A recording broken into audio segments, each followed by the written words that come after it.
Annyeonghaseyo, welcome to Afternoona Delight, where Leah, Megan, and Amy, three American romance novelists discussing all things K-romance from a writer's lens. We fangirl over our favorite actors and actresses, talk up our trope addictions, and nerd out on K-drama deep dives. We'll throw in a few K-pop and K-skincare recs for good measure, because why not ride the Hallyu wave all the way to shore? So grab some tteokbokki and listen to your new favorite unnies. Hey everybody. Hello. Hi there. Happy summer now. We're officially in summer. And Megan, you have done a little bit of summer traveling, I hear, through the grapevine. That was you telling me. Yeah, so I'm like, you knew about it before she went, while she was there, when she got back. Yeah, so we went to New York with my family, my kids, and my husband's parents. So my mother-in-law recently completed like 6 rounds of chemo and then let us know she'd never been to New York. And I was like, oh my God, I live in Pennsylvania, so it's very, very easy to get to New York. It's just like a train ride that's less than 3 hours. So I was like, well, we're going to go to New York because I just think you need to go. And it was a lot of fun. And luckily we stayed pretty close to Koreatown. And I got some recommendations, Patreon, and went to one of the places recommended, which was Kunjip, and for Korean barbecue. And I have to say, it was so much fun. It was extremely delicious and so much fun. So it was the 6 of us at a table. It was the barbecue little grill thing in the center. They didn't let us cook ourselves. It's probably an America thing. They're like, oh, we're not letting these people, We have a local one where we get to cook. Yeah. Same. They just saw you and they were like, not her. They knew who they were looking at. So it's funny too, because they had like the scissors out, and it's just like, my husband's like, I've never seen anyone like cut meat with scissors. And I was like, I know it's like that, but in K-dramas, they like, get out the kitchen shears and cut the meat. And it makes good sense though, because it's thin meat. They're not like hacking it like a cheese. I know, but like, I've never seen anyone like cut the meat over the grill. Like, yeah. But it was so good. So many side dishes. I mean, our table, there was like no room because there were just so many side dishes. And I tried to order. I basically told everyone at the table, I was like, I'm ordering. Like, just let me handle this. Because of course they were like, we don't know what to order. And so I ordered some like barbecue, like combo things. So we got like some beef, we got pork belly, and then we also got some chicken, mostly for my kids. My kids loved it. They thought it was fantastic. Of course, my son's like, can I just eat the lettuce? And I was like, yeah, like the 50-cent lettuce, sure. I mean, fill up on that. Jesus Christ. To wrap it all in? Yes, just eating the sheets of lettuce. Like, oh my God. How about you eat the like expensive meat? But we ordered japchae, which was amazing. And then we ordered tteokbokki.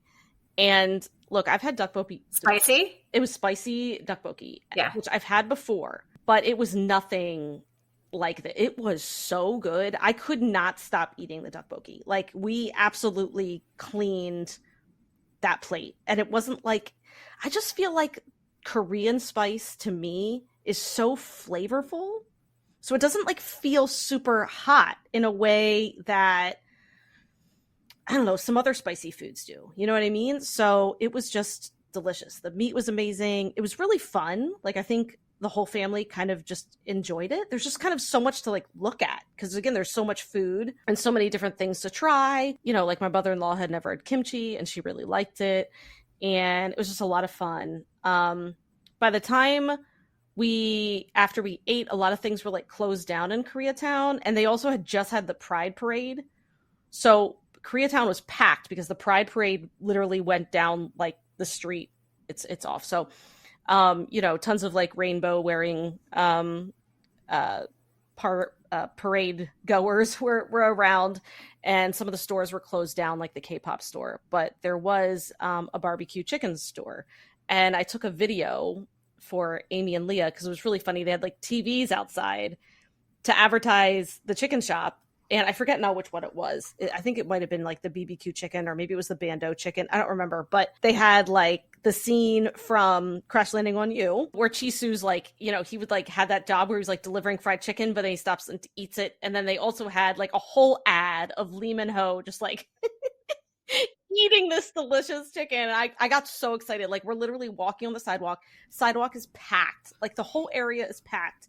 And I stopped the whole family. And I'm like, you just wait right there. I need to take a video of this TV. Yes. And I was like making no apologies. I was like, I have to take a video of this TV. I don't care what you do. That's like me stopping my kids in the mall so I can take pictures with ads with Gong Yoo and Hyun Bin. Exactly. So I got a video. So it was really, really fun. I want to go again, like say like during the day when a little bit more things are open. This was also on a Sunday. So yeah, we had a really great time. And again, the whole restaurant experience was what I wanted it to be. You know what I mean? I wanted to be fun. I wanted to be able to try a lot of different food. And we did. It was great. You know, Hazel was very excited because she like said Anyang when we left. And so yeah, it was fun. Yeah, it's always really funny when we record because at the end of every show we say Anyang, and half the time Hazel's like, that's like her cue that her mom has been released back into the wild. She's waiting at the door. Yeah. She like busts open my door and she goes, I heard Anyang, and like Amy and Lee always laugh because yeah, she like knows that's the end. But yeah, so it was just a really good experience. I want to thank the people on Patreon and other places on Facebook who gave me some recommendations. I basically kind of went with what was open and what I could get a reservation for, but it was absolutely worth it. So if you're ever in New York City and want to go to Koreatown, it was Kunjip, and it's Kunjip restaurant, and you know, Korean barbecue restaurant, and it was great. It was so much fun. That's awesome. I was in New York City for Pride Weekend in 2019, and it's a very like exciting, just like very vibrant time. So even with stuff closed, it sounds like it was probably like just really fun. Oh, atmosphere. it was. It was really cool. Hazel loved it, or both my kids loved it. They loved to see everyone, you know, waving the flags, wearing you know, rainbow stuff, and then the Empire State Building was lit up in Pride colors. That's awesome, and it was so pretty. Yeah, everywhere we went, I don't know why I didn't like look it up. I don't know. I guess I thought Pride Weekend in New York City was going to be earlier in the month, so I didn't even look it up. I wish I would have, because then maybe I would have like tried to like plan Pride events like in our schedule, but I didn't. It's fine. It was still really fun to walk around after the parade and like see all the, because I mean, obviously some people have like really elaborate costumes, so that was really fun. Yes. Yeah, it is fun. We were there and we knew we were there for Pride Weekend, and we went to this place in Washington Square, around that area, called Big Gay Ice Cream. Oh. Yeah. And it's really fun. And you get like a big cone. It's soft serve, vanilla, and they just like dunk it in the rainbow sprinkles. Oh, that's so fun. Yeah. Oh, well, good. I'm glad. It was a great time. We had a really nice time. We were only there for like 4 days, which was, you know, kind of, that's a good amount of time for That's a hefty trip. Yeah, it's a New York City. I don't know, if I lived as close to New York as you did, I feel like I'd be there all the time, because I freaking love Broadway, and I would go to shows all the time. Yeah. I'd be very, very, very poor. Yeah, I mean, it's that close. To get to. It's a train ride. Again, like I said, over 3 hours. It's really easy to get to, but yeah, New York is so freaking expensive. So, I mean, insanely expensive. Their sales tax is more than our state, just everything. So. Well, this has now gotten riveting. I really appreciate the tax breakdown. Hey, and I thought of a good transition. Okay, go ahead. Actually, I have something that I do want to say before we get to the. Okay. Then it's probably going to ruin my segue, but that's fine. This is. I feel like it's important. I really do feel like it's important. I'm kidding. Go ahead. So the other thing I just want to acknowledge, I think on behalf of the podcast too, is that we have been going through, even though I'm in Australia at the moment, we are 3 Americans.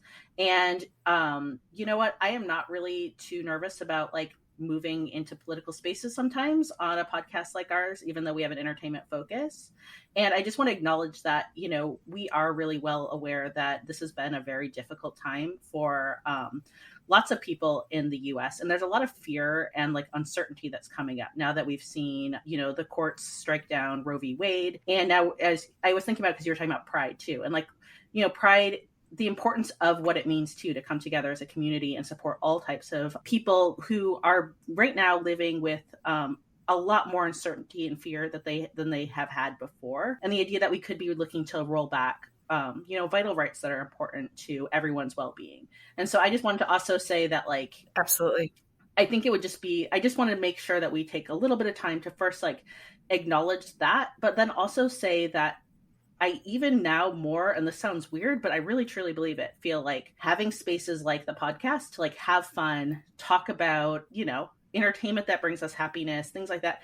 I actually feel like, you know, joy is a part of resistance too. And so I'm really hopeful that we can continue to be a space, even though I'm not making it fun at the moment, where it can feel like a place that can be like fun and to recharge too, because it's going to be an exhausting time. And, you know, it has been for so many reasons, which is like how the podcast began too, was like coming out of like COVID. Yes. And kind of like how, you know, 2020 just like took us all and, you know, made everything a lot harder.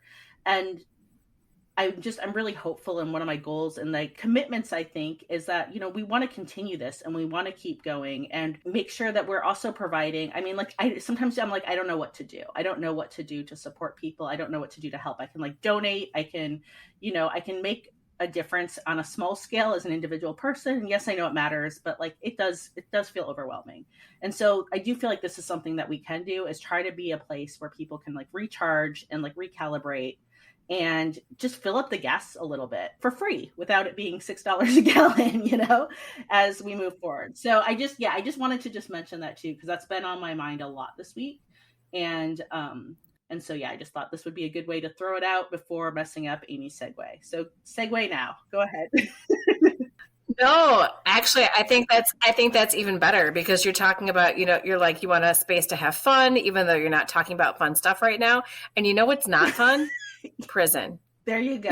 There you go. But you know who makes it fun? The cast of Prison Playbook. Oh my gosh. That wasn't my initial segue, but I'm glad that you said what you said, Leah. Yeah. That was pretty good. Yes. That was pretty good. I do appreciate that. I loved it. I thought it was a great segue. But thank you, Leah, for saying all that. Eloquent. That's what eloquent. I said elegant. In the eloquent way that you did. She's elegant too. Yeah. I prefer elegant. I mean, I'm absolutely elegant. I haven't even brushed my teeth yet this morning. Well, that is the joy of podcasting, is that we don't care. I don't care if you didn't brush your teeth. It is morning here in Australia, but you know. Just put that disclaimer in that it is morning where you are, and I will brush it before lunch. Okay, anyway.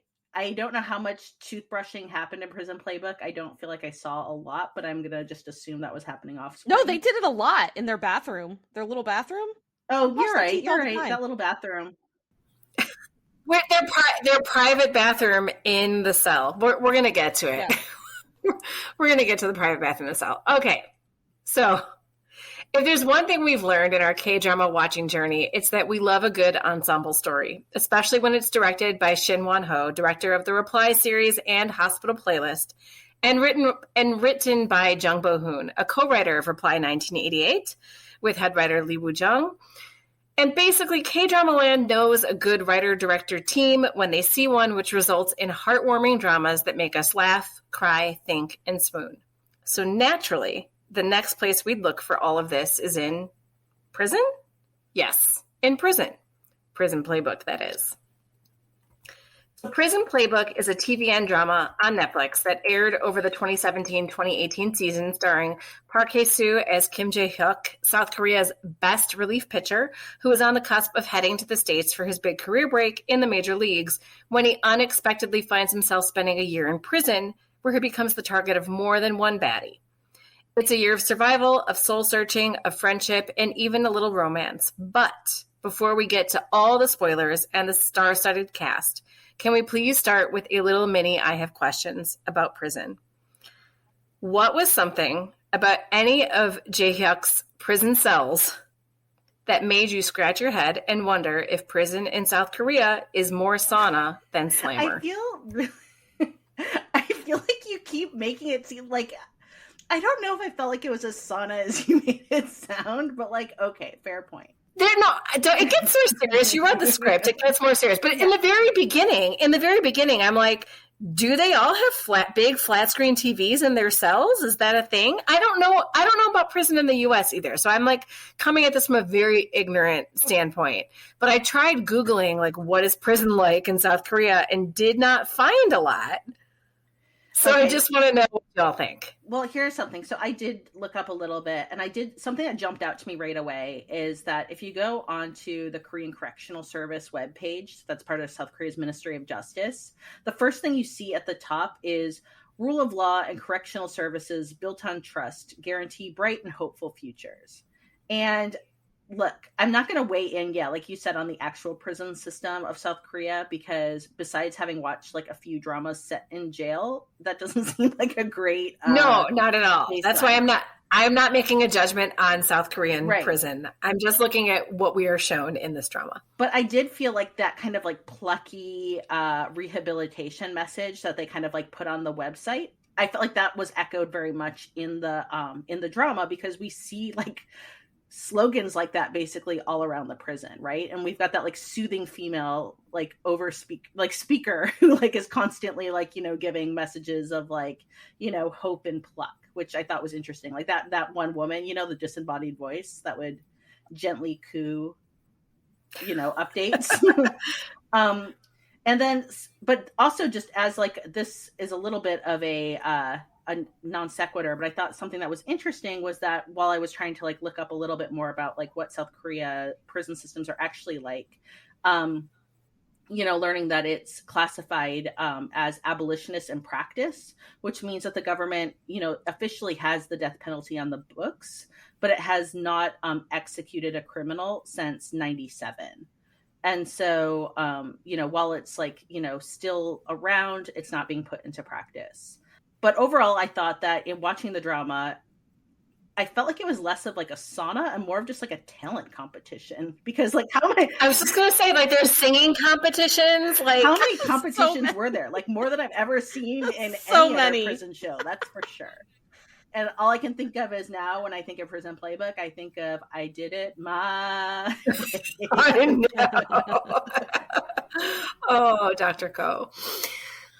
I think what really got me in the very beginning was the TV, and they're just like watching about like his trial on the TV. And I'm like, is this for real? Like, it's this nice flat screen TV. Sure. They don't get to pick what channels on until they happen upon a remote later.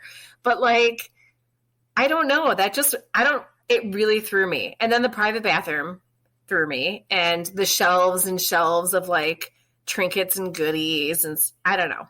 It didn't seem, it's prison. It's terrible. I get it. Yes. But this is also a drama. I kind of wanted to hang out there a little bit. I do have one comment about the TV though. And it may just be that we're old, because I don't think it's that it's a flat screen. I think that's just how TVs look now. No, it's not that it's a flat screen. Dude, I have the fucking TV in my house. Coming from the woman who watches everything on her phone. I have a big TV like that in my living room. What I'm saying is that a norm to have in a prison cell? A TV. A TV. Through the flat screen detail was funny. You know what? Because they should have like the old, I don't even know what you call the old ones. The tube TV. Right. Well, this is like just an aside about our New York trip. We went to the 9/11 museum, and they were obviously you walk in and they're showing clips of 9/11, like the news, you know what I mean? The news of when 9/11 happened. And my son looks at me and he goes, so they had color TV then?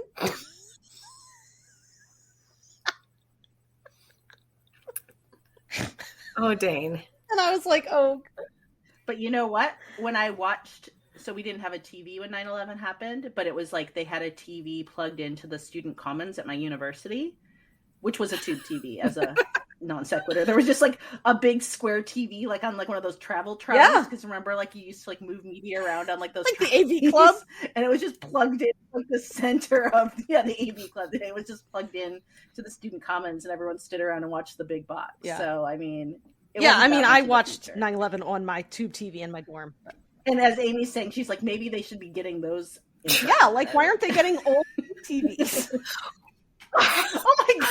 I just want to know why they have a TV, and is that normal? God, I'm old. Leave me alone. It's my birthday this week. You both suck. I hate you. I feel like TV in prison makes good sense. Sure, it makes good sense. So you have to like know that I'm coming off of like just having binged part 1 of Stranger Things season 4, and yes, I know that this is a Russian prison, but like. But compared to Siberian gulag. I'm thinking of a gulag with a Demogorgon versus a TV in a private bathroom, and I'm a little thrown. God, oh God. Oh my God. Okay, well, I'm just gonna breathe through this one. Well, I mean, I really want to know, like, I want to know what like someone who's been to prison in South Korea thinks when they watch Prison Playbook, or if they, I guess I just want to know, like, we have shows. Okay, so if you've been listening and you've done time in South Korea, you've done hard time, let us. I did read about some American service folks who've like been in trouble, but that's also separate too, because those were more of like the firsthand stories, because like they're in English, and and so I read about a few people who had done manslaughter and like drunk driving and killed someone. There were some drug charges, but when they had gone to South Korean prison, they were kept separate from general population. There was like an English area that they went into, and so. Well, and there was so much room in the cell. Anyway, like, I thought it was interesting that they had 6 people in a cell, because I feel like that's.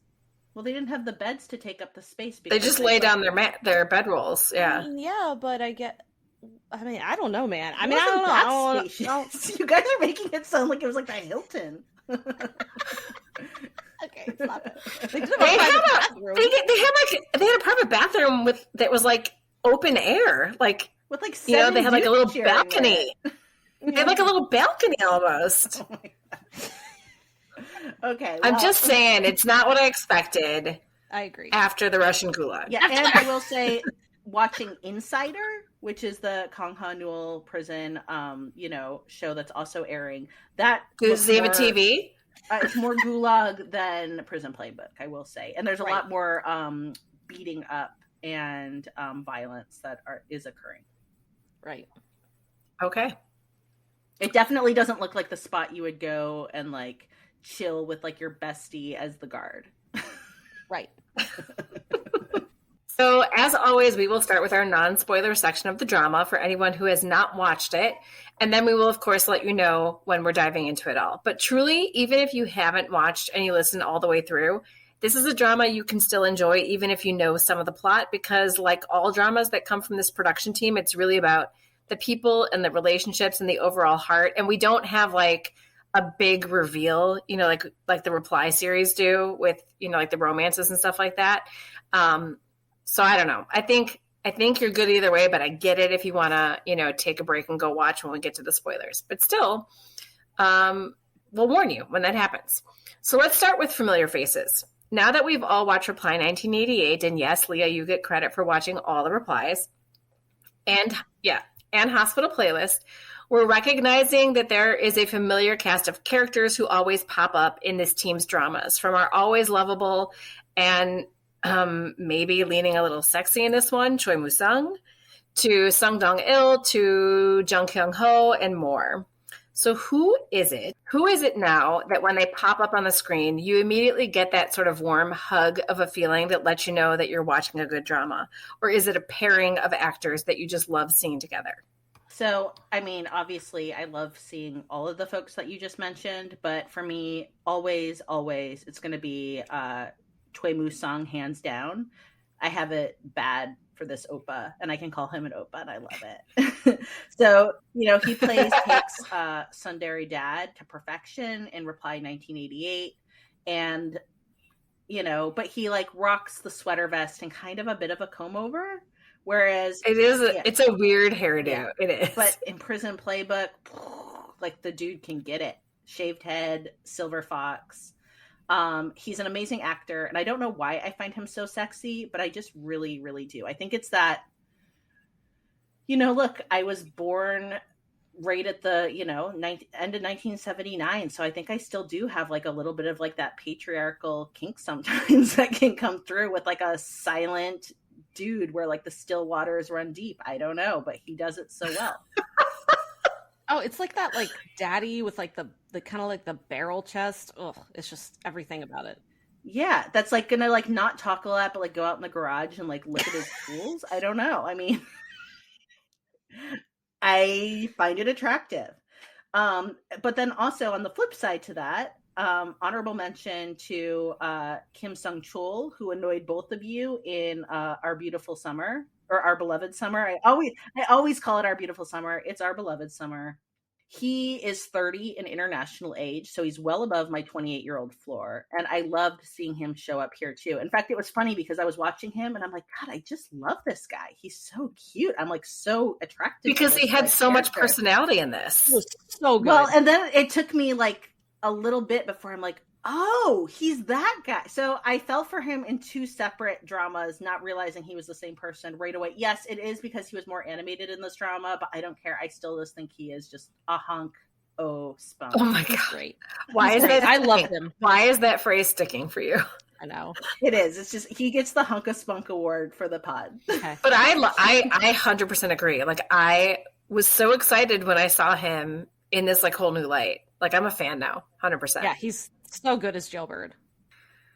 So look, I was so excited to see my stone cold heart surgeon with a heart of gold play a teddy bear of a prison guard. And I'm looking at you, Jung Kyung Ho. But what really got me was when Jung Moon Sung showed up as Captain Yu's older brother. No spoilers, I promise, just a character showing up. And Kim Jun-won and Dr. Do were reunited in the same drama. Like, nothing tops their unexpected bromance and hospital playlist. But I just got that like kind of giddy feeling when I saw them both, in the same drama again, even though their characters weren't, really having much interaction. Like, that just it tickled me. And so that's the kind of thing, like, where I see certain people in the same drama together, and it doesn't matter what their roles are and what they're doing. It's just, I'm so happy that they're there.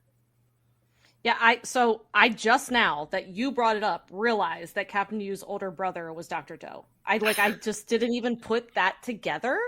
I think because in Hospital Playlist, he's Dr. Do. I know. He's all, like, happy and bright and everything. And then in Prison Playbook, he's like, I'm sad, depressed. I mean, that's not a spoiler to say. His brother's in jail. He's not happy. Right. And he's like he's fighting to get his brother out of jail.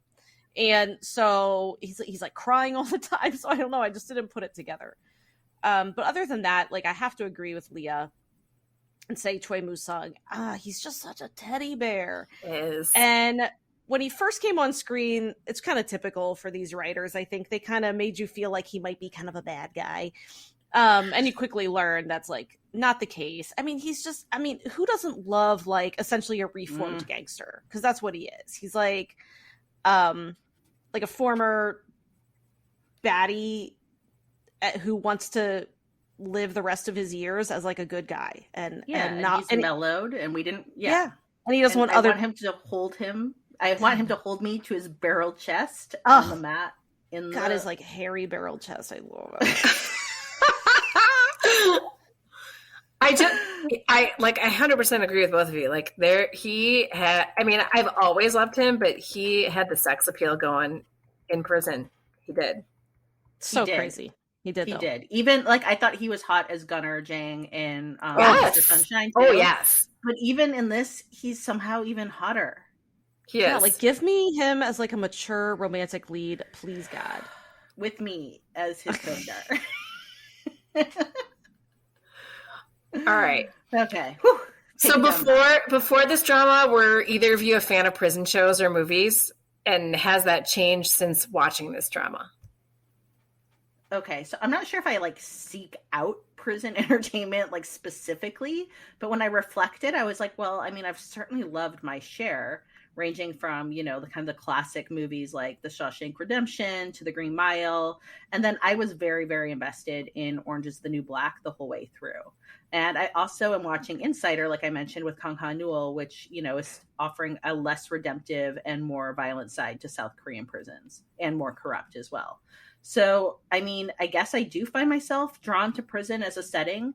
And when I was reflecting on why, I think some of it is that forced proximity is a trope that I think often intrigues me. And you probably can't get like more of a forced proximity than prison. And I think it's also an interesting thing because you have like a forced proximity, but then you have all these characters who come from different walks of life, different places. And we're going to talk a little bit more about gray characters in a bit, so I'm not going to get into that, but I think that's another appeal for me with like the prison scenario is, a look at humanity not being like all good or all bad, then kind of like forced together. But by the end, I also found myself, I know that there's a lot of folks who talk about that they would like to see a sequel to Prison Playbook. But for me, I think I'd be open to a sequel, but I'd like to see it be a female prison, much like Orange is the New Black. I think that would be actually really interesting. That would be so cool. I would 100% watch that. Yeah, I would love that. Okay, so as for me, Prison Break, the American television show, ruled my life from about 2005 to 2008. My husband and I were obsessed with it, and we still make references to it like all the time, like obnoxiously, because there's just so much. That show was there's so much happened. I just don't know what it got crazy towards the end. It was over the top and we absolutely loved it. So I'm just going to set up the premise because I have to. Let me set up the premise for Prison Break because it's so bonkers. So when an architect's brother is sent to prison for a murder he didn't commit, the architect, played by Wentworth Miller, commits a crime to get sent to prison, and then, using blueprints of the prison that he tattooed all over his body, he attempts to escape with his brother. But there's like a mysterious company who very much wants them to remain locked behind bars for reasons. And it's like this whole caper with a great cast. And I just freaking loved it. So I watched Orange is the New Black too. Also enjoyed it. I guess I don't like seek it out, but prison is just a huge part of like capers and heists and action movies that I enjoy. I do really love a good like futuristic prison, like in Face Off. I was like, she's got to bring up Nick Cage. Like, is the Rock coming? Like, yeah, I haven't had. Yeah, anyway, the Rock on Alcatraz. I like that I'm talking about the Shawshank. I love Shawshank. Like, that's one of mine. No, I'm talking about those weird future, like Face Off. In Face Off, like all their metal boots are magnetic, so they can't escape because the boots they're wearing, they can like lock them to the floor. It's like fascinating. And then there's also like the sci-fi prison, like Chronicles of Riddick, which freaking loved that crazy, weird, like underground prison. And I actually wrote a Prison Planet romance for an upcoming romance anthology that's coming out like next month. And then I actually did write about an alien prison in another book, kind of influenced by that Chronicles of Riddick, like underground, like prison pit. I love it so much. So I don't know, maybe I just love a good like prison escape, you know? Yeah. So I don't gravitate towards the prison stuff. I have seen Shawshank, and I think Shawshank is one of the greatest movies like that there ever was, and I love that. And The Green Mile too. I never got into Orange is the New Black. I started watching it and then kind of fell out of watching it. I never watched Prison Break. Yeah, I was going to ask if you watched. No, but like I know Wentworth Miller from some DC, like he's in DC Legends of Tomorrow, so I know him from like superhero stuff. Prison Break was so good. Oh my God! I totally knew. Like I knew the whole premise. Like that's the whole thing. Is like I never saw it, but I knew the whole premise. Like I knew about the tattoos and everything like that. And I loved like the '90s like movies, like The Rock and Face Off and stuff like that. I don't like it or dislike it. Like there's nothing about it that I ever kind of really thought about it before. But I do like you brought up, Leah, I do like the forced proximity aspect of it because you really kind of get into the nitty gritty of these people's relationships with each other because it's the only people in their lives. So I did like that about this is that, we had like we always do in our ensemble dramas, we had a great found family. And that's one thing that I really love. That's a trope that I love is the found family. And I thought it was done really, really well here. And I thought it was a very appropriate setting to sort of make that happen. Will I seek out more Prison after this? I don't know, but I won't say no to it. Yeah, so I'm kind of in the middle, but I enjoyed this one a lot. So whether or not prison dramas are your thing, the performances in Prison Playbook were pretty great. So which character was a standout for you and why? So, I feel like I'm going to like break it up a little bit because I don't want to just like keep harping on like my same big grizzled Opa horse that I would be on this whole, riding him like a pony around this whole podcast. So I'm going to give a shout out to Jung Hae-in, who plays Captain Yu, a soldier accused of killing a fellow soldier who may not be exactly as he seems at like first, at face value. And something that I read that I thought was interesting was that he was written to be kind of a nod to Song Joong-ki's character in Descendants of the Sun. And I'm not totally sure if it's true, but like the vibe checks out. He's like, I don't want to get into too much, like, is he or isn't he murderous? But, he is very much fresh-faced, clean-cut, and has, like, that youthful swagger that we also saw in, the lead for Descendants of the Sun. But for me, just as an actor, I feel like Hae-in's strength is that, I just think that everything I've seen him in, from Something in the Rain to DP to this, he's just consistently strong at making these, like, small moments pack a lot of emotional punch. And I feel like he was no different in this drama. I liked him a lot in this. I really did.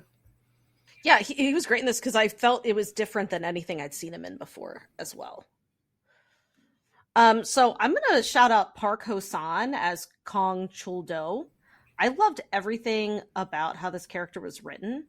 So he was they kind of call him the engineer. He was a little bit of a con man. He was a bit silly, sort of smart.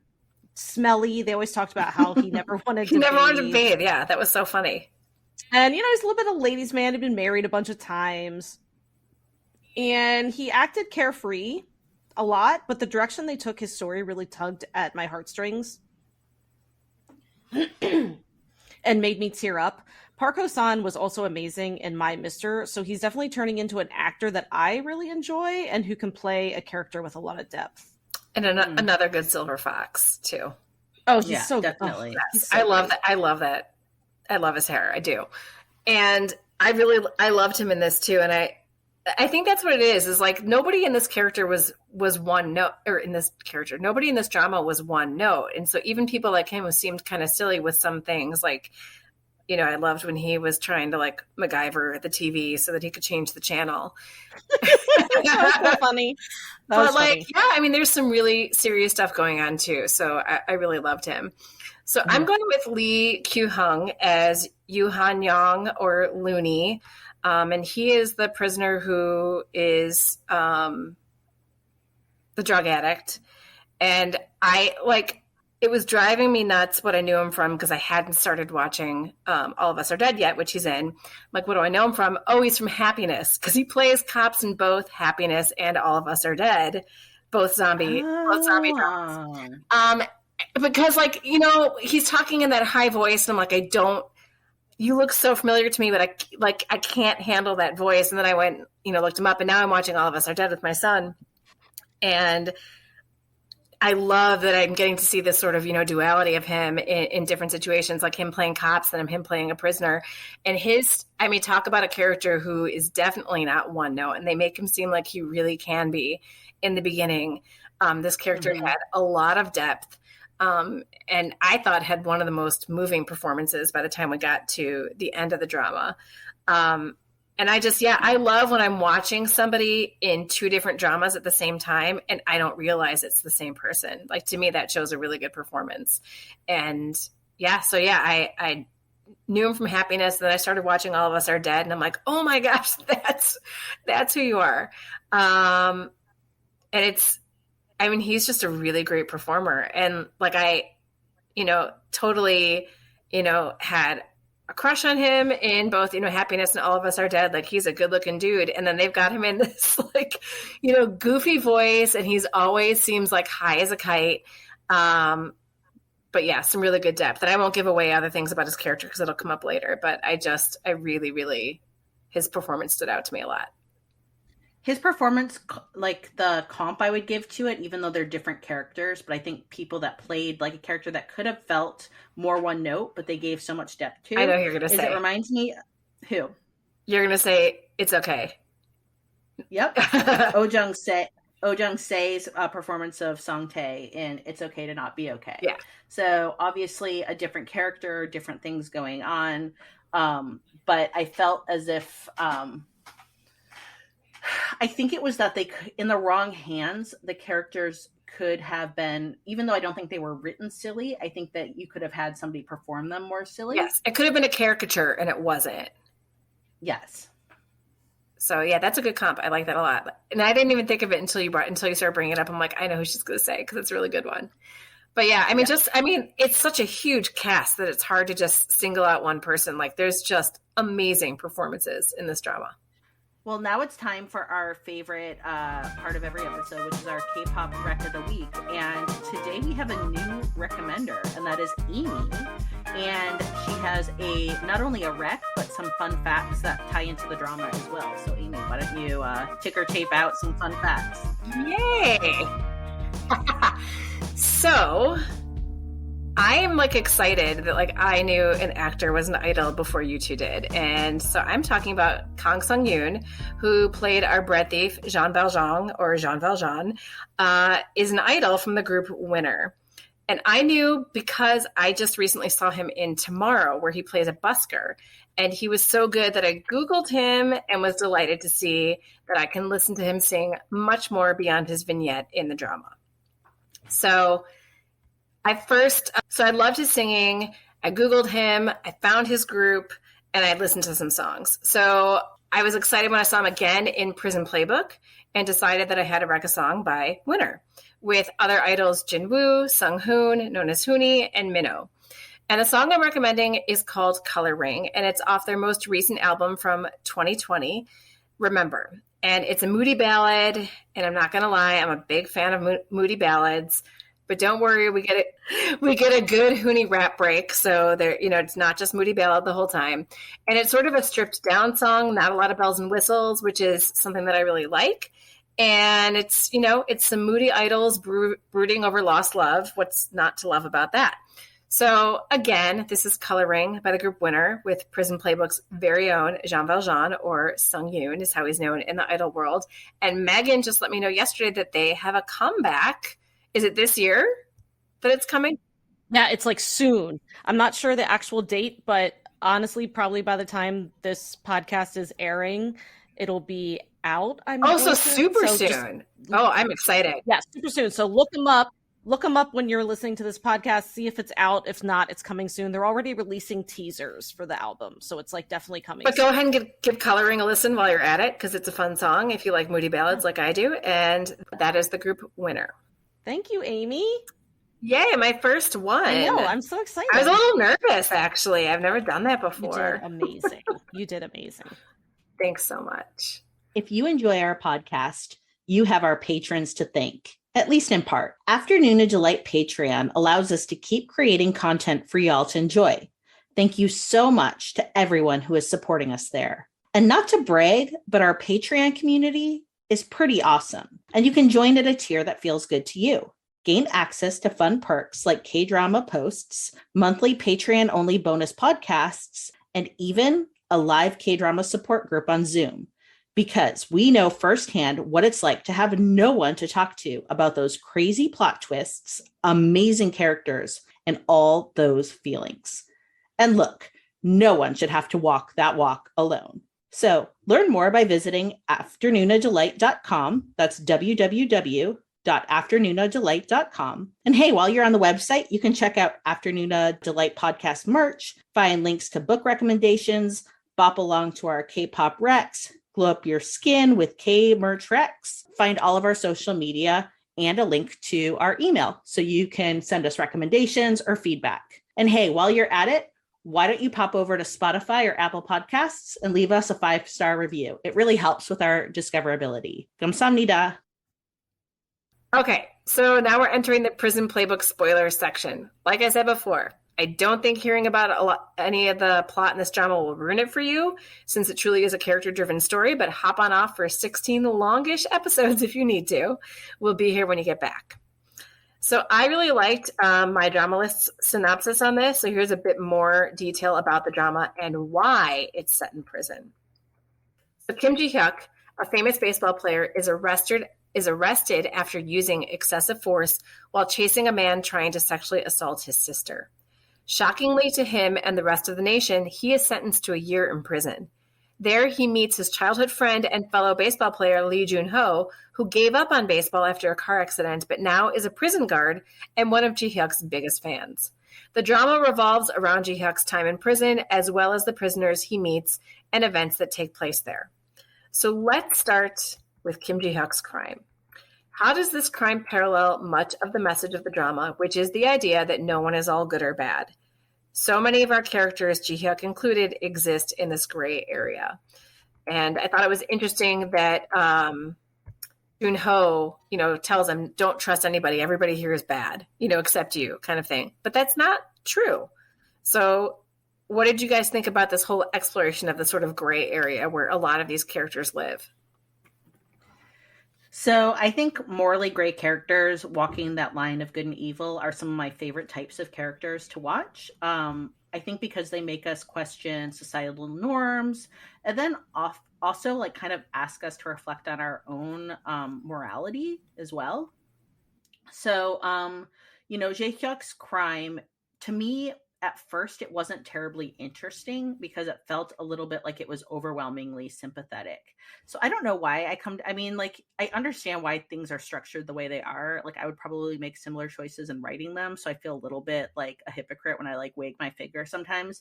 But it was like in My Mister, where it was like, the heroine's like story was just like so overwhelmingly horribly stacked against her.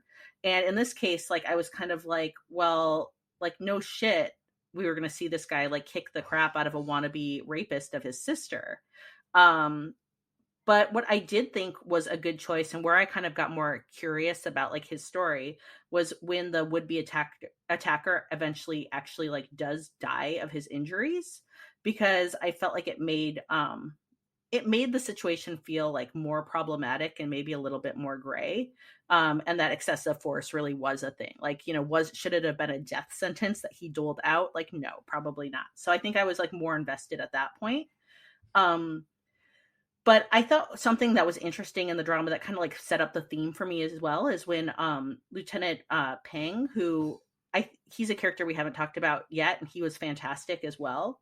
When he was at the school and the kids were saying like prison is for bad guys, and he has the quote but everyone commits a bad act at least once. And I felt like that comment really like cemented the theme of the show and the underlining intent of the the director writer combo to kind of just like portray this like reflection of humanity. And I thought that was really spot on. Yeah, I did appreciate that his crime fit his personality. There are many instances that show he's kind of this like gentle giant, but when pushed too far, he can be impulsively violent. So I appreciate and excessively too. Yeah, excessively. Yeah, so I appreciate that they didn't try to fill the drama with a bunch of like wrongly accused or like easily excused crimes. That's a good term. Yeah, and so I get they want us to be sympathetic to the characters, and I was sympathetic to their situations, but there were many that, did deserve to serve time. Their crimes had victims. Yeah, I think that's a really good way of putting it. Like, and everybody had a different situation. Like, we did have a wrongly accused situation. We did. More than once. We had more than one, right? Because we had, Dr. Ko who took the fall. We'll talk about that too. But I like that, like what you said, is that we didn't have, not everybody was 100% sympathetic. We even have, Je-hyeok finally at the end, like befriending the guy who stabbed him, like that, this idea that people can change, that people aren't always bad or always good. And I do think it was important for even though it's an ensemble cast, we do have like Je-hyeok as the center, right? Like, so he's kind of, the hero of the story because everything happens because of him. And to have him show us those sort of impulsive, violent moments, because he bottles everything up. Like that time where he goes to the church service because he's told, you can yell whatever you want, while they're singing the hymns, and you can like let everything out. And he like, puts it off and puts it off. He's like, no, I'm not going to do that. I'm not going to do that. And finally he just needs to like yell like a big, like, fuck you to the world, kind of thing. And it shows that he is the type of guy who keeps everything inside. And I don't know if that's any excuse for, impulsive violence, but it does give us an insight into his character and maybe why these things kind of happen, where he just kind of lets it all out with whatever outlet that he has.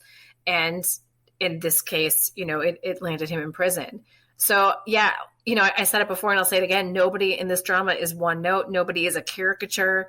There is such depth even to our, minor people that aren't, our prisoners, like you brought up Lieutenant Pang, like everybody has a story, and that story informs who they are. And I thought it was really well done in this. And yeah, nobody's all good or all bad. And I think that's an important message. And it takes us back into, like I said, I was joking in the beginning that it seemed more, spa than slammer, but there is some good realness going on with these characters. And I really like that. So Je-hyeok has a revolving door of cellmates as he gets transferred from one prison to another, as the same happens for other prisoners, and some cellmates finish serving their sentences. So with each character that Je-hyeok encounters, we get another story that shows us that people aren't always what they seem. From Jang Bel-jong attempting to steal a piece of bread and then running away with a bread truck, to Dr. Ko being duped by his boss to be the fall guy for an embezzlement scam, to even our guard, who we were just talking about, Prison Officer Pang, not being the dick he makes himself out to be while everyone else is watching. So whose story did you find to be really powerful once you saw behind the curtain? So I'm going to go back to Chul-do, who I mentioned before, the engineer with the many marriages, because he did seem to be kind of a one-note career criminal who would be the comedic relief. But he ended up being a huge source of emotional pain, both like him and for me, like watching it. So he was, pretty disconnected from his son, but he found out that his son needed a liver. Yes, it's always a liver. It's always a liver. It's always a liver with these guys. It's always a friggin' liver. So anyway, but he chose to donate part of his liver.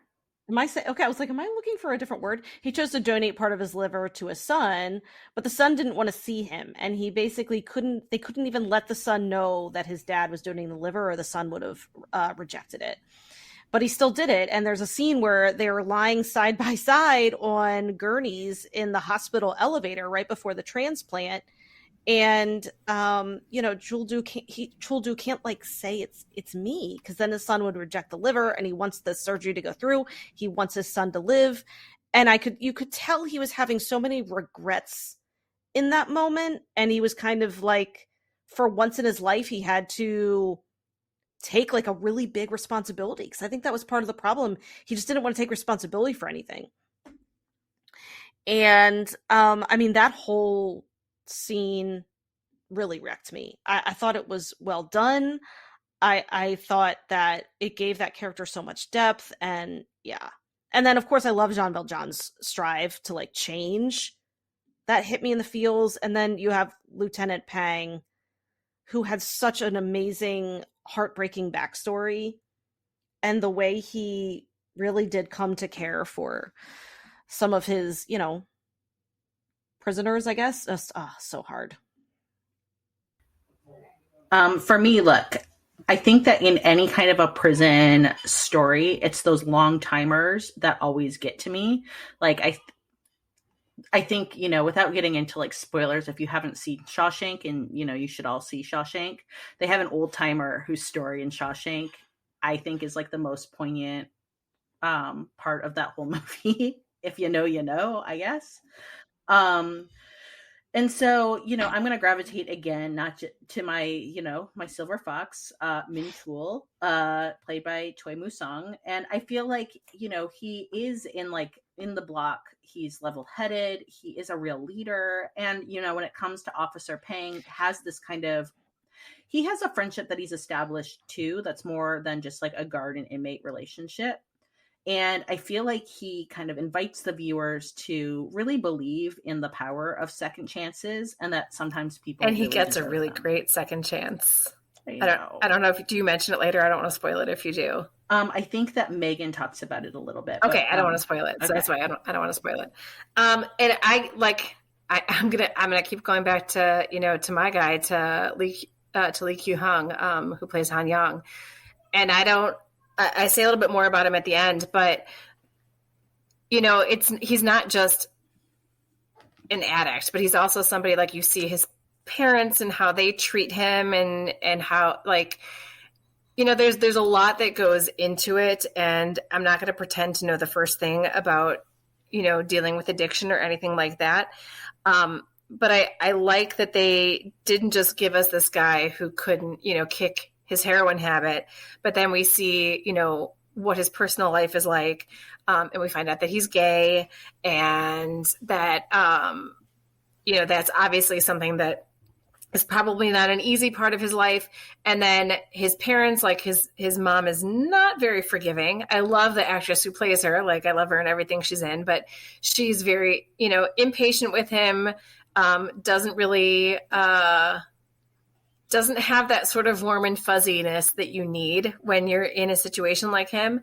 And it just, like, he could have been a silly character, which he was silly a lot of the time, but he actually has a really, sort of sad backstory, a sad outlook, and a very sad ending, which I'll talk about later. Yeah, okay. I talked about that later. So yeah. Because it really hit me, because I was glad. I mean, I was glad for it in the sense that everything's not tied up in a neat little bow at the end of this drama, which it shouldn't be. It's about prison, right? Like, we can have like the fun and games that we do, but what I do like is that we have this, sort of realism in the ending that, not everybody's going to have a happy ever after. A happy ending. Let's talk romance. Because there is a little bit of that going on here. Je-hyeok and Ji-ho are an interesting couple. She's the daughter of his late coach and much younger than him. He watched her grow up, watched her date other men, and then finally realized he had feelings for her and she for him. But the drama starts with them secretly being broken up. She doesn't want to upset his mom and sister when he goes to jail by letting them know, hey, I'm not his girlfriend anymore. So she keeps coming to see him. And she uses that as an excuse in the beginning, that your mom and your sister don't know we broke up. But obviously there's still some feelings there. They argue and give each other the cold shoulder, yet we are treated to a multitude of flashbacks that show the sweet aspects of their relationship, like Ji-ho having a terrible cold and being too sick to get medicine, and Je-hyeok rushing home from being on the road with his team just to bring her medicine while she's sleeping. So do we ship this couple? Why or why not? Because I know that there's some of us in this room that have feelings about age differences, so I'm wondering... No, yeah. Well, obviously, I'm not one of those. No. So I'm wondering a lot about how Megan felt about the age difference, but just the couple in general. What do you think? Yeah, I'll just really touch on the fact that age difference here didn't bother me. I don't even think it was that big of an age difference. In real life, they're like 13 years apart, I think. Yeah. So okay, I mean, whatever. I felt like he plays it too. I thought that they made a good choice in how they play it, where like he is kind of the clueless oppa, which I also am like, God, are they really just that? Is he just like at the beginning, like she's clearly vibing and you're like, I know, like here I am picking you up. But I also kind of like when you like, I like the thing that even if I don't know if I fully believe it, of the idea that like you're totally in love with someone without admitting it to yourself. I'm always a sucker for that. So I shipped the couple, but for me, it was just that the fact that so much of it was told through flashbacks, because really, I mean, he's in prison. I think it kept me at a bit of an emotional distance. Yeah. Like, I don't feel like I had the romantic payoff that I have had in like the reply book or the reply shows or Hospital Playlist by any stretch. So I just will say, first of all, I didn't, the age difference wasn't even a thing, mainly because it wasn't like she wasn't wearing a bow tie in a school uniform for 3 years. What about like flashbacks, like when they got into the accident with the coach and she and her mom are visiting him at the hospital and she's like a child. But they weren't having a romance then. I know. Well, that's I not know they romance. weren't having a romance. Then. I That's know. why. If they would have started having a romance with her and his bow tie, I would have been like, all right. But they started the romance when she was like in college, so to me that was fine. And anyway, I actually really loved them. I don't know what it was about. I think I thought. See, I actually found the flashbacks to be kind of smart because it was essentially a way to get a romance into a prison drama. Yeah. I mean, how it's the only else way. do it? It's the only way. And I thought maybe there just wasn't going to be any romance. Like, I actually didn't expect one at all. I didn't think that that's what this was going to be about. So I guess I was like pleasantly surprised. And I liked how they started the flashbacks from like the beginning. So I felt like I followed the trajectory. Trajectory. The trajectory with a T. With a T. I followed the trajectory of their romance. And I loved that. I really, really did. I was really rooting for them. I loved the way that she understood him better than anyone. And so she knew exactly how to get him to pick up a baseball again. Because there's one point where he's like, I'm quitting baseball. And she's like, she basically tells Jun-ho, this is what you have to do. I'm sorry, excuse me. And then he was having a pitching slump. And she says to Jun-ho, this is exactly what you need to do. He's simple. And Jun-ho's like, okay. And it got him out of he is not in a bad way. No. I mean, and I just absolutely adored that she got him. And she still loved him still. Like, she loved it. Like, she didn't think he was simple, but I just mean, she was like, you need to think like him. No. I mean, you can love so he's a little simple. He's clueless. He's clueless. And he's a simple man, but that's okay. It doesn't mean he's no. one And I just loved how she understood him. It just I was like she is. It's true. Person. I mean, look, there was no other way to do it. Like, I fully believe that they were meant to be together and that they were soulmates. And so, and even like, I mean, the few kisses they had, I was like, okay, chemistry. Like, I was really into it. Really, really, really. So yeah, I loved it. I did like them, and I've been a Crystal fan since I saw her in Airs. I really like her a lot. And I'm kind of with Leah where I had a bit of an emotional distance with them. I didn't mind the age difference. That doesn't bother me. You know, I'm a Goblin stan. Like, bring it on. Like, I don't care. I didn't connect with it as much, I think, as I would have if it was happening in real time. Not that there's anything wrong with that. I think this was a genius way to put a romance in a prison drama. I like both the actors. I'm happy that they were happy at the end. But yeah, I didn't have like my heartstrings pulled by them, which is okay. Yeah, that's fine. I mean, I did, man. I don't know. I just loved them. I loved the whole drama, but yeah. So let's move on to the secondary romances. Which was your favorite? Jun-ho and his bestie sister, Ji-hee, Han-young and his boyfriend, Ji-won, Jun-dol and his baseball crush on his brother's BFF, Je-hyeok, Keist and his 6 wives. That's Chul-do. Who do we ship the most? I mean, I'm a sucker for best friend's little sister. I loved that. Like, that romance I was totally here for. So that's a trope that I love, and I thought it was so super cute and sweet. And I loved Jun-ho being this, just this big mushy teddy bear, like the whole way through. Like, even as a prison guard, like, he was just such a teddy bear, and such a teddy bear with Je-hyuk's sister, and really, I mean, like, also knowing that she just, all of this is happening because she was sexually assaulted. And so there was some good consent stuff going on, like when he wanted to kiss her and asked if it was okay. And I was like, oh, like, he is the one. Loved it. Well, yeah, I mean, I'm never going to not cheer for that trope as well. And I liked this one a lot better because he also has the same trope in Hospital. Oh my God, he does! As, oh yeah, oh my gosh. Jung-won. I just realized that. But I liked this one. Yeah, I do too. But I like this one better. I think it's cuter, it's sweeter. And, I mean, like, yeah, if you want to hear our hospital playlist thoughts, you can think on that one. I mean, their relationship in that one, like, I wasn't like a hard no on it, but I didn't ship it as much as this one. This is the OTP one true pairing for me.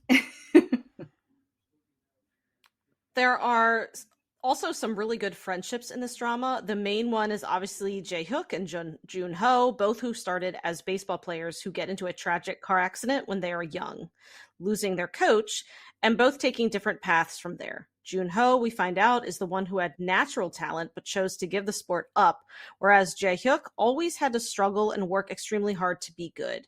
It provides a really great dynamic for the friendship, especially as now one is in prison, possibly facing the end of his career due to a shoulder stabbing, and the other is doing everything in his power to make sure he doesn't quit baseball. What was your favorite part of their relationship? So I think this friendship hit me in the feels a little bit because, you know, we all personally like bring things to what we emotionally react to, or at least I do sometimes. And for me, I felt like, you know, at my 20-year high school reunion, I, you know, more closely reconnected with my high school friends. And since then, it's been really fantastic. I think there's something really safe and even like healing with relating with people who've just known you for a long time. And we started doing like trips once a year together. I mean, not many. I mean, I haven't been out of high school that long, but you know, like in the couple of years since our reunion, we've done a couple of trips together. And then during COVID, we did these like bi-monthly Zoom dates. And it was really special. Now we have like a text chat, and, you know, we talk on it a couple times a month.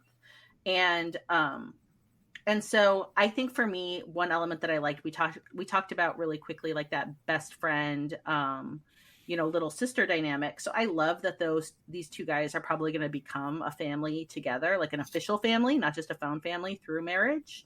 And I really love the scene where Jun-ho kind of just like slides in that confession that he's been dating Hyuk's sister for 5 months. And I think it's like playful, and Hyuk is sort of like WTF, but it's not like so toxic. Dude, you know, like I feel like he is kind of happy. But for me, really, like this show, the most powerful scene with them to me was when Ju-ho is the one who announces Hyuk's release and like opens up the door and like, you know, is like, you're released. And then like, you know, you just see Hyuk standing there like taking it in, and he's like, what do you do? Like, come on, get out. Don't come back. Yeah, I really like that. So, but yeah, that to me like really sticks out probably as like one of my favorite scenes in the whole drama. Yeah, I mean, Jun-ho was so like pure and selfless, truly. It was wonderful for me to have such a great core friendship to the drama, because I think it really set the tone. And just the friendship provided great comic relief and gave the viewer a chance to get to know Je-hyuk better, because you could see him through the eyes of someone who knew him so well. And just the whole like setup of that, it reminded me a little bit of I Am Not a Robot, where Jian was able to leave Kim Min-kyu's mansion every day and exist in the real world. So the drama felt more rounded and not isolated. And that's how I felt about giving Jun-ho kind of like so much screen time and his own like romance outside of the prison. Cause it didn't make, I think the drama could have felt really claustrophobic if it was just in prison all the time.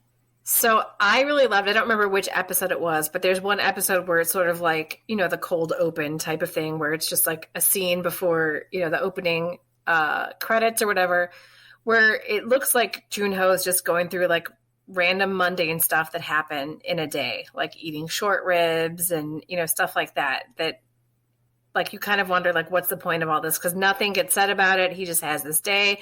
And the day ends with him bringing flowers to Je-hyuk's sister. And she cries, because she cries a lot in this drama because she feels very guilty, which is totally understandable. And then that's that. And you don't find out till much later that we get, you know, to a flashback of how that sort of day came about. And it was that Je-hyuk gave him a list of just like stuff that he couldn't do. So he wanted Jun-ho to do them. And so he did all these things for I mean, like, come on. On your day like off, he just had like a stressful job as a prison guard, and you're doing this whole list that your friend gave you. I mean, so sweet. Ugh, seriously. And I feel like that was like the show. I really did appreciate sometimes how you would like find out, like, you know, you'd go through something and then it would kind of like pull the rug out from under you a little bit. And it never felt manipulative. It always just felt kind of like, oh, this is like investing me in the storytelling. And I even thought that happened with like how we meet Jun-ho at first. Obviously, like they wanted that to be like a surprise setup. Yes. Like the mom in the taxi, like going to see her son in prison, and the taxi driver is like, oh, you poor woman, you know? and she's like got the food and she's like, I want to give it to my son, and they're all like, what? Like, you can't like bring food to the person. And then it's like her son's a guard and you're like, oh. But like even that, like I felt like it didn't feel cheap. It felt like fun storytelling. Yeah, and I think it was smart. Like, I thought it was really smart because it was just this sort of like random quiet opening to the show of just like Junho just doing stuff that you do in a day, and you find out that he was doing it all for Je-hyeok, and that just melted me. Yeah. Melted me. God, he is so sweet and cute. So secondary friendships. There are oh so many. Which was your favorite? So absolutely Minchul and Jean Valjean. So these two killed me a lot. Like I love them so much. Sometimes they were almost like, they almost reminded me of like, I don't know, like a monkey and a little monkey, because they would almost like groom each other. You know what I mean? Like they would like pick for each other. I don't know. I just love them so much. Minchul went to prison for killing another gang member, and with him was also a younger member of his gang. And so that man ended up getting the death penalty. And that younger member was very much pre-1997. Yeah. So that younger member was very much like a friend of his. He kind of took him on under his wing. And so the fact that he didn't do anything to kind of help protect this younger man, and he ended up losing his life, you know, from the death penalty. I think he had a lot of regrets over it, and had a lot of time in prison to think about it. So he absolutely projected onto Jean Valjean because he saw so much in him that he saw in his late friend. And I think he wanted Jean Valjean to have a much different ending than his friend did. And Jean Valjean called him like dad. He did. I was going to say, he called him dad all the time. Yeah. And it just, you know, and he was like, I'm not going to forget you. I'm not going to forget you. And Minchul's just kind of like, look, I've kind of almost mentored a lot of guys in prison over the years. They all say that. They never come back to visit. You know, I never see them again. It's okay. And he expected that's the way it would be. But he doesn't really say that to Valjean. He says that to others. Correct. I don't feel like he like burdened Valjean with that. Correct. Yeah, he's not. He's like, you think that you'll come visit me. It's fine. Just go ahead and think that. He's like, yep, you come visit me, whatever. But then he leaves, and you know that's when you know he's like, yeah, he's not coming back. Yeah, and so at the end, well, when Minchul is finally released, Jean Valjean and Minchul's, you know, daughter, which is a whole nother thing, they were waiting for him at the release gates, and like Jean Valjean's like, I have money, I'm like working as a welder, I can like, you can live with me. Like the whole thing was just like, oh my god, he really is there.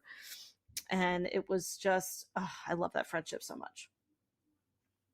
Yeah, so I basically have the same, so I'm not going to get into it too much. I think the one thing I'll just add was the fact that he did come back and visit. Yeah. And that was one of my other favorite scenes. That too. Was that when he did come back, and, you know, he's talking to his quote dad, and he's, you know, and you can just see like Minchul's like worrying over him, like, what's wrong with your hands? Like, are you fighting? What are you doing? And he's like, no, I'm trying to be a welder. And he's like, oh, you're saving money to like get the girls. And he's like, no, I'm saving money to get a place for us to live. I know, my god. And I thought that was like the one. And then when he basically just says like, you know, like, I never once forgot about you. And you see Minchul be like, oh! Yeah, trying to hold it like, in. Yeah, our god, big bear. Like, you know, when you've got the it's big so bear, sweet, and you could just see that their like throats like, yeah. That's never gonna not kill me. And I also like when Jean Valjean like does steal the guy's like wallet, you know, like he almost does go bad, and you do see, I mean, like they do lean a little bit into like, you know, Les Miserables a little bit, but you know, I mean the bread, yeah. But and then he's like, you know, I don't believe that, you know, he would have taken it, and like lets him actually, like, he does get released. That was a good choice. I'm glad that he was freed. Yeah, I mean, that's definitely, I think, the best one. So I'm going with like a smaller one, and it's one that I kind of already brought up in the beginning, but it is towards the end when Je-hyeok befriends Dolmani, who's like the henchman who stabbed him in the other prison, and asks him to be his catcher. And this guy is a little bit one note. Yeah, he is. But I think what we get from his, I know, like he just wants he just wants to belong. Yeah. Like he just wants to be part of the group is really what it is. And I love that they spend like when he comes to the prison, because of course, the baddie who stabbed you comes to be like your new cellmate or whatever. Mm-hmm. When he comes to the prison and everybody spends like all of their free time making sure that he doesn't attack Je-hyeok again. And then finally Je-hyeok's like, you should be my catcher. And all of a sudden, like, he's there not just for Je-hyeok, but he's there for the whole group. Like when the other baddies like take him on, like it's cute, it's sweet. And it is this idea that, that everybody does have a story, even if we don't really know his story. And that sometimes it just takes a little bit of kindness to turn things around a little bit. So yeah, he doesn't get stabbed again. It's really nice. He's part of the group, and I just thought it was really cute and sweet. So, at the beginning there were some jokes that, the prison was maybe a little bit more like resorty, or at least too much like a very robust talent competition. But, by the end of the drama, we do get some good doses of realism. So for the two of you, like, what are some parts of prison life that were not sugar-coated, and how did this balance well with the humor and camaraderie? So here's where I'm going to get to Han Young's ending. So, because we do get to see what happens when everybody gets released from prison, and he does not have a happily ever after. He is set up and relapses at the end. And it was awful, but realistic to see an addict choose the high over freedom and love. Like, his parents and his boyfriend are waiting for him, and he's sitting in this car with this other guy in the back seat who like puts a needle on the center console and is just like, it's your choice. And he puts his hand on the door, and he keeps going to like, I should just open the door. Like, he doesn't even say anything. You just know what's going in his head. Like, that's what I should be doing. I should open this door. And he looks back and forth at the needle and finally just rolls up his sleeve, shoots himself up. Immediately, cops come knocking on the door. It was a total setup, which is awful in and of itself. I think it would have been awful enough to just see him like go back to drugs and not have to like, immediately go back to jail right then and there. It was over the top awful, but it was also realistic. The fact that, we saw a lot of, behind the scenes with all of our characters and stuff. But I think what we also saw was that he was incarcerated, but nothing was done to, rehabilitate his addiction. And that's something I feel like was a bit of a myth. Like, I think I would have liked to have seen the show make a little bit more of a statement on like, when we're looking at active drug users and like criminalizing that, obviously that's a whole conversation. And I don't feel like I feel like the show went to like the tragedy of addiction, but stayed away from kind of making judgment calls of should we even really truly be incarcerating these people, because it makes no rather sense. Than helping them. Right. Yeah. Yeah. It was like, poor guy was like sick for most of the whole time. Yeah. And I mean, like, using drugs is so different than, killing someone. Bludgeoning somebody. Yeah. Yeah. So, I mean, I totally agree. I really do. I just wish that it was like everyone got at least like a happy for now or like happy-ish ending. And then it was like the one queer character just gets like a soul-crushing tragic ending. Right. So it's not just being the drug addict that you get it. It's the queer drug addict. So I was I would say that was my one thing about the drama. It's not that I totally did find it realistic. It just wish it wasn't the queer character. It wasn't the queer character. Totally. I wish, one of the other characters was queer, and so he could have, that was the only thing that bugged me about the drama. But I mean, what are you going to do? I can't change the writing, so it is what it is. But that was just a bummer. Man, he deserved better. He did. He deserved better than being sick for like the whole drama. Poor guy. So yeah, and I agree. Like, he was also like you saw that he wasn't he was a smart guy. He was very insightful. When he won the trivia.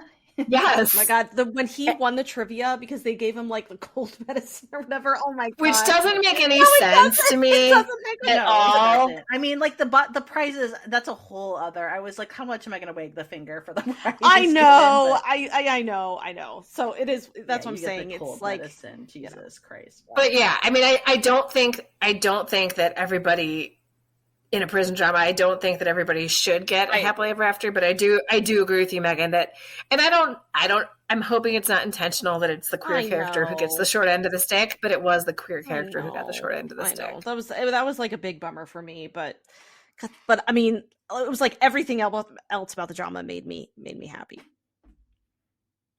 Even though it's set in prison, it's crazy. So anything else you need to get off your chest about Prison Playbook?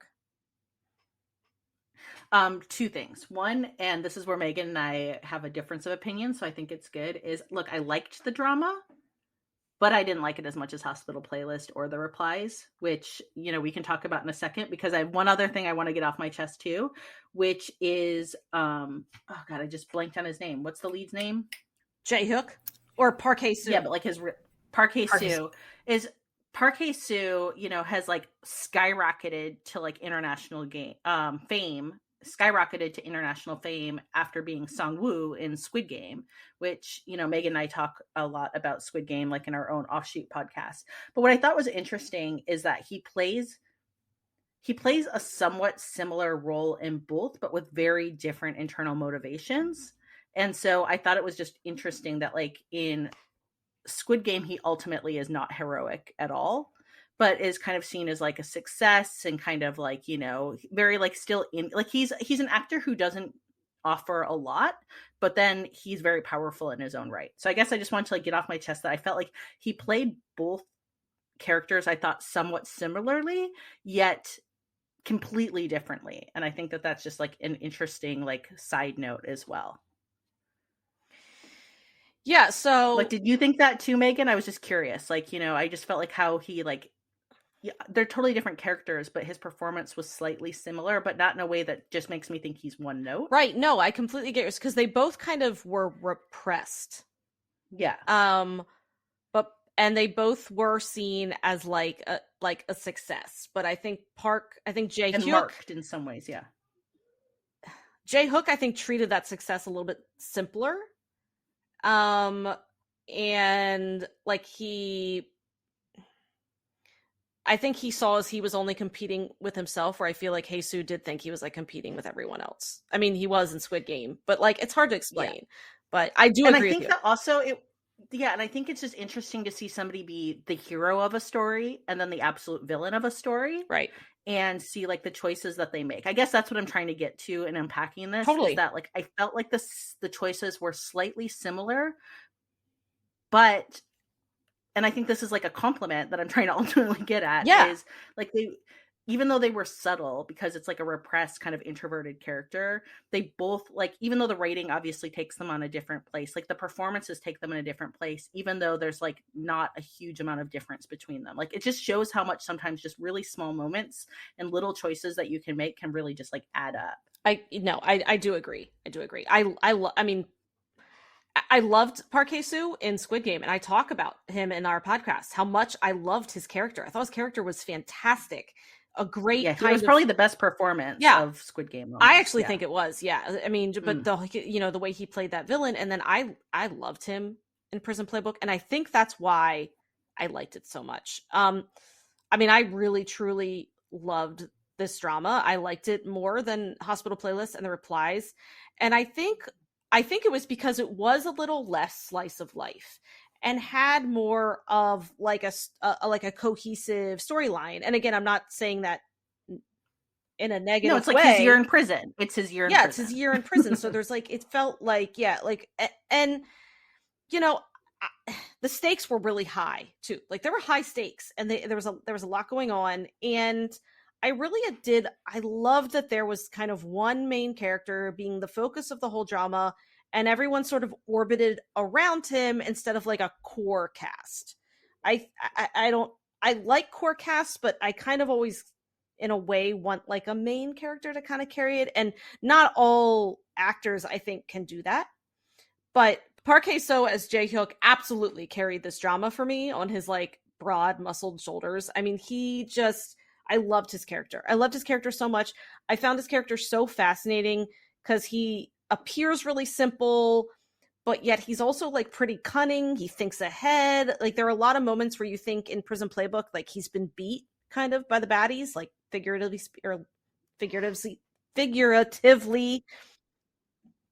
Mhm. Yeah, and then you realize like he kind of saw this coming. He had plans in place, and actually he's the winner.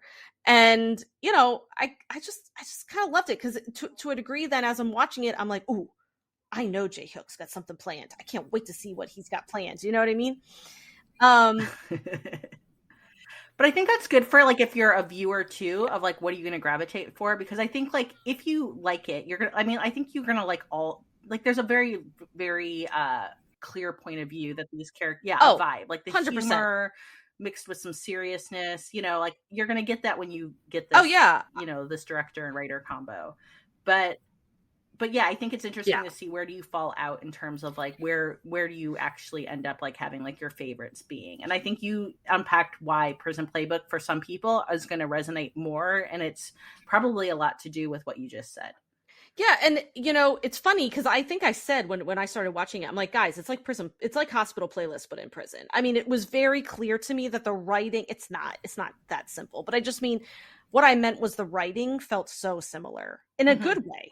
It still feels fresh. They have a voice, which is really fun, and I think as writers we appreciate, like you feel the voice of the you know, of the to a degree. I almost feel like I trust the writing team. Like I kind of trusted them a little bit. They really, it's one of those things like where you're like, you see their names, you're like, this is going to be good.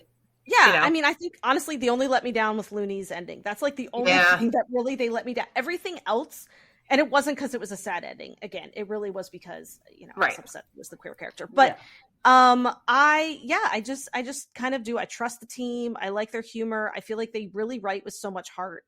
And like I said, I could have watched Park Hae-Soo strut around in his tight baseball pants for like several more. Extreme bowl cut. His extreme bowl cut. That's hilarious because I remember like when we did the My Mister episode and there was the review that was like, I could have watched 10,000 of these. And I was like, no, I was done. Yeah, and that's how I feel with by the end of Prison Playbook, I felt done. That's why I know I liked it less than you did, even though I really liked it, is I was done. At the end, I was like, okay, I'm done. Like, I'm good. Goodbye. Yeah, no, that's fair. Yeah, and see, at the end of Hospital Playlist and I was kind of done. But again, I liked both of them. So I do think Hospital Playlist is my favorite. I think that's my favorite. I do think it is kind of, if you're going to gravitate towards what I do, then I think, but either way, like I liked all of them. That's the thing. So it's not like I'm like, I do really like the writing. 1988's my favorite, but I was glad it was done when it was done too, because I felt like the story was finished. Whereas Prison Playbook, I'm like, I've had enough. Like I'm ready. And I also think I've mentioned, and you know, well, we can pivot pretty soon to like what else are we doing and what else are we watching. I think that I've also pivoted to, I was wrapping this up kind of at the beginning of like the Supreme Court decision of like Roe v. I was just kind of like, look, I need to start to get into a different headspace, and I need to get out of like the justice system, and I want to be like in. So speaking of happy, I just wanted to mention like two quick things because we didn't talk a lot about the comedy, so I just wanted to bring up two things that I thought were like really funny. And one was, so Leo, you brought it up in the beginning, like that Min Chol, like you think that he's going to be this like big baddie, and it looks like he's planning like to kill somebody in the beginning, and really they're planning to have their like delivery guy, little, you know, the prisoner who brings them all their like, you know, treats and stuff like that, beat the shit out of the water heater like lock so that they can make the water hot and make ramen. And I thought that was hilarious. Yeah, that's it. They think you think he's like planning a prison escape, or he's going to beat some up, and it's really they're right. They want hot water. And then the other thing that I thought was hilarious is when Je-hyeok is trying to rehabilitate from his stabbing and his like, you know, losing feeling in his hand, and he's getting back to pitching and stuff like that, and he can throw the ball, but it's not making it as far as it's supposed to go. Then all of a sudden he's like, "Well, I'm actually left-handed." Like, it's like made me think very much of like The Princess Bride, you know, where Inigo's like, you know, I know something you don't. I am not left-handed. And he is basically an ambidextrous pitcher. So I thought that was funny. Who's got a book rec to go with this drama? So we're going to recommend Hard Time by Kara McKenna. So I have read this. It's actually, honestly, one of my favorite romance books. I love it a lot. It's about a woman who is a librarian at a prison. And so she meets one of the prisoners. And look, he's not innocent, although his crime is actually very similar to Je-hyuk's crime. It's actually very similar. Yeah. So what's really cool about this romance is their whole they're really they mostly communicate through letters. So there's really no like physical romance until he's released. But the letters are so sexy and so emotional, and it's like a really really hot book. Yeah, it's a really great book, extremely sexy, and so it's called Hard Time by Kara McKenna. I will be going up to Queensland. I'm hopping on a plane tomorrow, and I am going to be having some fun in the sun for a while. And when we come back together, I will be at the Great Barrier Reef. So I'll be potting from the Great Barrier Reef in 2 weeks. Well, until then, thanks for listening, everybody. Annyeong! Annyeong! Thank you for listening to Afternoona Delight. Make sure to subscribe for more great K-romance conversation. And be sure to follow us on Instagram and Twitter at Afternoona Delight Podcast for more information on our podcast, behind-the-scenes photos, and, of course, pics of our favorite oppas and anis. Annyeong!